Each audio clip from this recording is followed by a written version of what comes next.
Salamat sa Panginoon sa awitan na yan. Glory to God. At ngayon ay pinadulan tayo ng Panginoon ng tagapagsalita.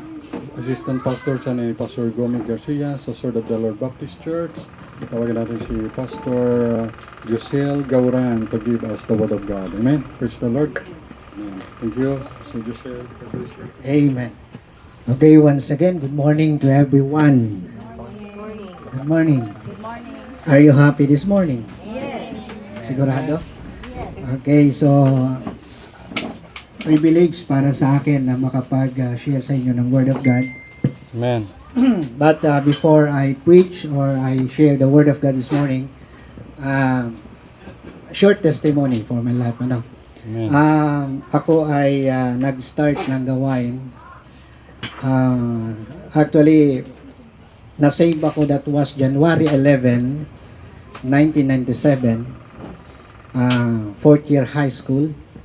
Then, ito yung konting, yung konting testimony ng buhay ko kung paano ako naging lingkod ng Panginoon. Kasi baka mahirap para sa inyo na maintindihan bakit ako nakatayo sa pulpit ng inyong gawain na hindi nyo naman ho ako kilala, kaya magpapakilala muna ako. Amen. Okay lang? Intindihan nyo naman ang Tagalog, no? Amen. Sa Tagalog, di naman ako marunong magkaklanon, eh. But nakakaintindi ho ako ng Bisaya. Kaunti, dahil 8 years po ako na naging saturation leader ni Dr. Gisalba, Cebu City. So, isa po ako sa mga naging leader po ng saturation team. Amen. Yung umiikot kami sa buong Pilipinas. Nagtuturo sa mga schools. Okay? Okay, so nung ako po ay tumanggap sa Panginoon, that was January 11, 1997, ako noon ay 4th year high school, 16 years old. At nung ako tumanggap sa Panginoon, kami ay nasa panahon ako that time na nalulong ako sa sugal at the age of 16. Alam nyo yung tong it, tong it sa ako noon. Adik ako dyan. Okay, so, and then, ang buhay ko noon hindi maganda. Sabi ko sa inyo, ang buhay ko that time, when I was 16, problema po ako ng school. Ako ay napasama sa gang sa school. At ako po ay halos araw-araw dinadala sa guidance. Pinakamalaking school dahil ako po ay lumaki sa Calapan City, Oriental Mindoro. Tagaron po talaga ako sa Calapan. At ako po ay problema ng school during that time, lalo na nung mapasama ako sa mga gangs. Then, nung time na nasa guidance ako, sabi ng aking advisor, ma'am, yung aking advisor, sabi niya sa akin, dinala ko sa guidance like a pig. Alam mo yung hawak, binibit-bit ka, dalawang paa, dalawang kamay, dinala sa guidance, pastor. Sabi sa akin ng advisor ko, sabi niya, Mr. Gauran, much better siguro mag-stop ka na sa schooling mo. Kasi wala nang pag-asa sa buhay mo. Dahil ako yung promotor ng kaguluhan sa school during that time. Then, pero nung tumanggap ako sa Panginoon, that was January 11, 1997, bago magtapos ang schooling, tumanggap ako sa Panginoon. And after that, kami ay 7 magbabarkada nasa Tungitan. Merong isang pastor, Pastor Myron Fitalbero. Siya po ay from Sibali, Romblon. Siya po yung father of faith ko. Tumanggap ako sa Panginoon sa kanyang pagtuturo, 7 kami. And then, Saturday morning, tumanggap ako sa Panginoon. Then, kinabukasan, Sunday, in-invite kami sa church. Pag-invite sa akin, at kasama ng barkada kong 7, ako lang yung nakabihis nung Sunday morning na yon. Doon sa 7 na tumanggap sa Panginoon. Parang ayaw ko nang tumuloy nun sa church kasi mag-isa lang ako. But ako po'y pumunta. Then, nakinig ako ng Word of God through him, Pastor Myron Fitalbero. At ang preaching niya during that time, English, hindi ko naintindihan. Wala akong naintindihan kahit ano. Then natapos po ang preaching, 1:00 ng hapon, gutom na gutom. Gutom na gutom akong sakit ng tiyan. Sabi ko, ayaw ko nang bumalik dito sa Baptist Church. Ayaw ko na. Dahil nagutom ka na, wala ka pang naintindihan. But the following Sunday, nagbihis uli ako, Pastor, kasi sinundo uli ako. Nagbihis ako, pumunta uli ako. Then, ganun uli, ang naranasan ko, gutom, wala kang naintindihan. Sigaw ng sigaw yung pastor, pero wala akong naintindihan sa mga preaching. Boring, sa madaling sabi. Then, the following Sunday, nandun uli ako.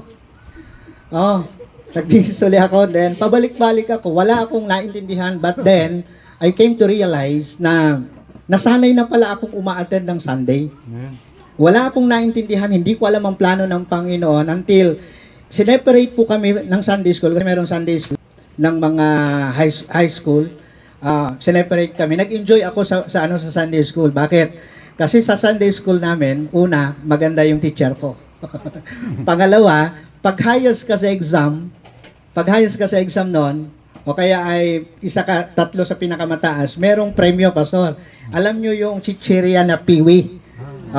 Meron pa yun ngayon, pero yan ang sinaunang mga, yung piwi, yung movie, ano ba, Richie, yun yung mga sinaunang chichirya. Pero, yung time na yan, yun yung mga premyo, tapos may Cloud9 pa pag highest ka. Wow. So, nag-enjoy ako. One time kasi, nag-exam ako, bahayos ako.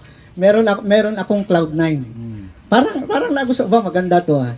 So, nag-enjoy ako nag-enjoy ako matin sa Sunday school until the whole Sunday na nag-attend ako, na-enjoy ko na yung service. Even though hindi ko alam kung anong plano ng Panginoon. And then, nung nag-graduate ako ng high school, so umattend ako, pinasama ako sa camp. 500 young people sa camp. That was last night. Pastor Dennis Sabiduria ang nag-preach. And then, yung message niya ay, sa invitation, sabi niya, kung ilang taon ka na ngayon, sabi niya, yan na yung taon na ginagamit ka ni Satan. For example, that time, 16 years old ako. So, ibig sabihin, I came to realize na 16 years na pala akong ginagamit ni Satan. Sabi ni Pastor Dennis, kung meron ka pang another 5 years na mabubuhay, so kanino mo ibibigay yung buhay na 5 years? Sa Diyos o kay Satan? Na-realize ko, Pastor, na sabi ko 16 years, ang haba na nun. Talagang bumalik lahat yung mga ginawa ko noon, yung mga kasamaan ko, problema ko ng barangay. Doon sa barangay po namin sa Kalapat, Rough Road yun, yung pataas yun, pinakamataas na lugar ng Kalapat. Pastor, sabi ko sa iyo, lahat ng mga tricycle dumadaan sa kalokohan ko, nag-ano ako ng bato, yung malaking bato. Kasi tuwan-tuwa ako, pagdadaan yung tricycle na punong-puno ng sasakyan, ng tao, tapos ibabagsak ko yung bato na may tali doon sa bubong ng tricycle. Siyempre yung mga pasahero magugulat yun. Sisigawan. Tuwan-tuwa ako. Kaya yun yung time na na-realize ko lahat yung mga kalokohan ko, yung pangahabol mo ng 2x2 sa school, gulo doon, gulo dito. Na-realize ko talaga na sabi niya, ganun katagal ako ginamit ni Satan. 16 years. Then, sabi ng pastor, if you have 5 years more sa buhay mo, kanino mo ipapagamit? Alam mo nung invitation, 500 young people, nung nag-invitation, nakapikit lahat, nandun ako sa likuran, mahihain ako that time, hindi ako umimik, hindi ako nakikipagbarkada, hindi ako pag-fellowship, kwentuhan, wala. Nandun lang ako sa likod, sa isang sulok. Then, parang yung isip ko, yung puso ko, parang pinupukpok. And then, sabi ng pastor, come to Jesus. Surrender your life. Then, ako po from doon sa likuran, lumakad akong umiyak sa Panginoon. Alam mo yung pakiramdam, pastor, na habang naglalakad ka sa gitna, pumunta sa unahan, ang alam ko, ang dami namin. Yan nandun sa unahan. Sabi ko, parang pakiramdam ko, ang dami akong kasama na nag-surrender ng buhay. Pero after ng prayer, ng invitation, pagmulat ng mata ko, ako lang pala yung mag-isa na nandun sa unahan. Ako lang. Pero pakiramdam ko, ang dami namin. Pagmulat ng mata ko, kasi nakapikit ako that time, pagmulat ng mata ko, ako lang pala yung nakatayo doon at umiiyak sa Panginoon. Angels yun, escort mo. Siguro nga, pastor, hindi ko alam. Basta yun yung pakiramdam ko. And then, nag-aral po ako sa Bible College, pero may deal ako sa Panginoon. Lord, mag-aaral ako sa Bible College, sabi ko, pero hindi ako magpapastor. Ayaw ko magpastor. Pero mag-aaral ako sa Bible College. 1 year, at least 1 year, basic course. Nag-aaral ako sa Bible College from FBCA Tarlac. Ako ay nag-graduate ng 1 year. Then, sabi ko, ayaw ko na. But the following year, nag-enroll uli ako. Nagpatuloy ako sa pag-aaral ng Bible College until nakatapos po ako sa Bible College. And then, doon ko naramdaman yung calling ng Panginoon. Ako yung pinakabatang pastor during that time sa Mindoro. Nang kantawag nga sa akin ay Timothy dahil ako yung pinakabatang pastor sa Mindoro, sa Oriental Mindoro during that time. Then, of course, salamat ako sa Panginoon. Nag-start ako ng gawain. Kaya nung marating ko itong inyong bahay, nung nag-start ako ng gawain, bumalik sa akin yung pakiramdam Amen. ng inyong pastor, yung place, na ang hirap yung palipat-lipat ka, ang hirap yung wala kang pera na makinarya na makapunta ka sa saan mo gusto. Noon wala pang kahit bike wala ako that time. Kahit ano kundi ang daladala ko lang during that time ay payong. Alam mo yung mga Jehovah Witnesses. O ginaya ko yung style nila. May dala silang payong. Yun lang. At saka Bible, tsaka yung tracts. Then after a year, blines kami ng Panginoon. 13 years na nagpastor po ako sa Oriental Mindoro. Sa madaling kwento, 13 years. For 13 years, 9 years kaming nangupahan. But the following years, blines kami po ng Panginoon. Nabigyan ako ng pagkakataon. Sana, sayang, hindi lang natuloy. Actually, dapat kasi member po kami ng IBMA pastor, yung mga pastor na pupunta ng Amerika. May application na ako that time, pero hindi ako pinalad dahil inabot kami nung Twin Tower bombing. O yung terrorism. Inabot kami, kaya hindi ako natuloy. So sayang, sabi ko, wala na yung chance na sana makabili kami ng sarili naming lupa at makapagtayo ng sariling church. Then I challenge the members. Walang mayaman sa mga members namin dahil ang mga members po dyan sa Poland, nung ako po yung nagpastor, ang mga members lang po dyan is seasonal ang kanila pong mga trabaho. Sa bukid, saging, palay, niyog, ang mga trabaho ng mga members namin during that time. Meron kaming 3 professional teachers, pero hindi ho yun sapat. But I challenge the members na walang ibang tutulong sa atin kundi tayo lang. Are you listening?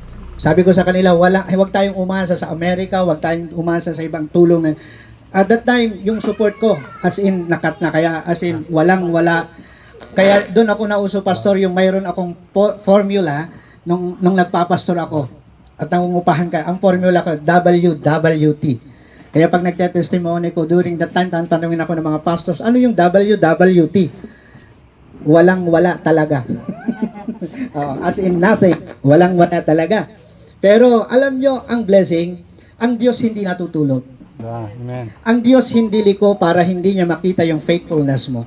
Ang Diyos hindi bulag para hindi niya makita yung ating mga sacrifices in the ministry. Until dumating yung time na challenge sa mga members, nagkaroon kami ng mga first fruit. Actually, pastor, hindi ako nagtuturo ng first fruit during the time. But I came to realize, napakalaki pala ng tulong ng first fruit sa church. Sabi ko nga sana, noong pa, nagturo na ako ng una pa. Then I challenge the members, sa awa ng Panginoon, nakabili po kami ng lote, Amen. tabing school, elementary school, nakabili po kami, and then, kasi yun yung prayer ko sa Panginoon. Alam nyo, nung nag-pray ako ng lupa at building, hindi ako nakaluhod sa Panginoon. That's the reality. Hindi ako nakaluhod sa Panginoon. Alam nyo, ginagawa ko sa harapan ng pulpit, nakadapa ako at umiiyak ako sa Panginoon. Yun yung prayer ko during that time. Kaya salamat sa Diyos, sinagot ng Panginoon. Karoon kami ng building. Until now, nakaroon po kami ng lupa. Aircon pa. Yun yung blessing ng Panginoon. So, hindi pa tapos ang laban. Sabihin ko sa inyo, members of this church, hindi pa tapos ang laban. Nag-uumpisa pa lang tayo. Amen. Ang blessing ng Panginoon, pag nakita niya yung faithfulness mo in the ministry. So, after 13 years, nagkaroon ako ng oportunidad o nagkaroon ako ng privilege na maging member ng saturation team. 8 years po ako na naging members ng saturation team under Dr. Gisalba. Then, during pandemic, wala kaming school. Hindi kami nakapagturo. Sa madaling sabi, nakaikot na ako sa buong Pilipinas sa pagtuturo sa school. Lahat yan na naabot ko na. It's a blessing, privilege para sa akin yon.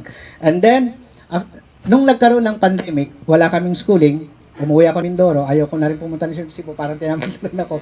Kasi ang hirap dahil ang dami-daming papel. Pastor.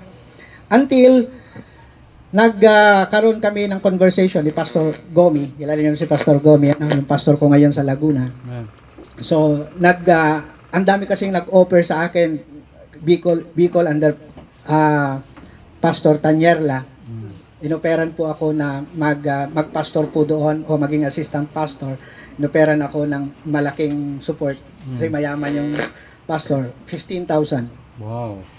May nag-alok sa akin dito sa San Pedro Laguna, San Pablo Laguna.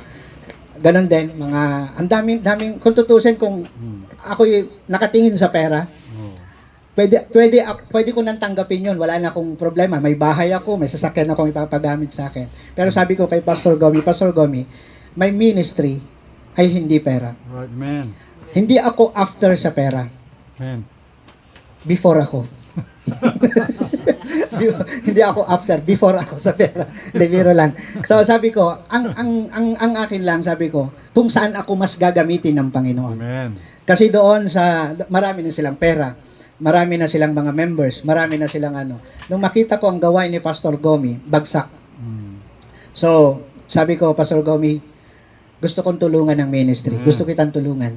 Oh. Na may balik yung dating sigla ng ministry. Oh. So, tinulungan ko si Pastor, nag-commit ako dyan. Then, 5 years na po ako kay Pastor Gomi. Amen. Then, ako po ay nabigyan ng oportunidad na makarating po ng Canada last year. At nag-assistant pastor po ako sa Canada. Na-feel ko yung magandang weather ng Canada, malamig, nagpapala ka ng snow. Sa una, matutuwa ka, pero pagkatagalan, mayayamot ka na sa kapal ng yelo. Okay, at saka malamig. So, maraming mga struggle ng buhay, especially Pastor, I salute you.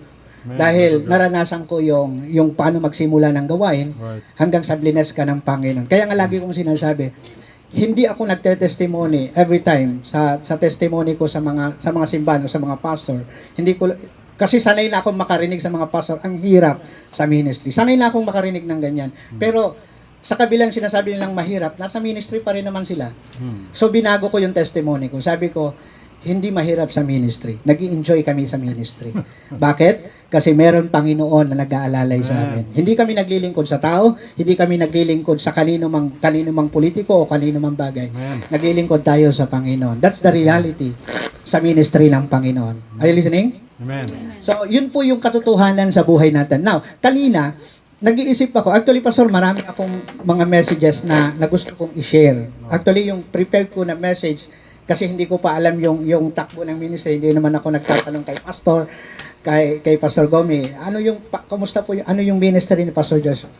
Basta nag-prepare lang po ako kung ano ibigay ng Panginoon sa akin. And then, medyo yung prepare ko kanina o kagabi na message is karne, Pastor, karne. As in karne talaga. But sabi ko kanina, dito lang, in-input ng Panginoon sa akin na gusto kong ma-encourage tayo sa ministry.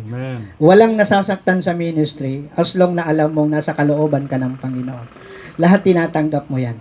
Tama po ba ako? Ngayon, ganito po yung preaching natin. Gagawin natin this morning is iibahin ko yung preaching. Hindi ko alam kung napanood nyo na to sa ano. I just want to share yung message ng Panginoon this morning about Esther. Kilala nyo sa Esther sa Bible?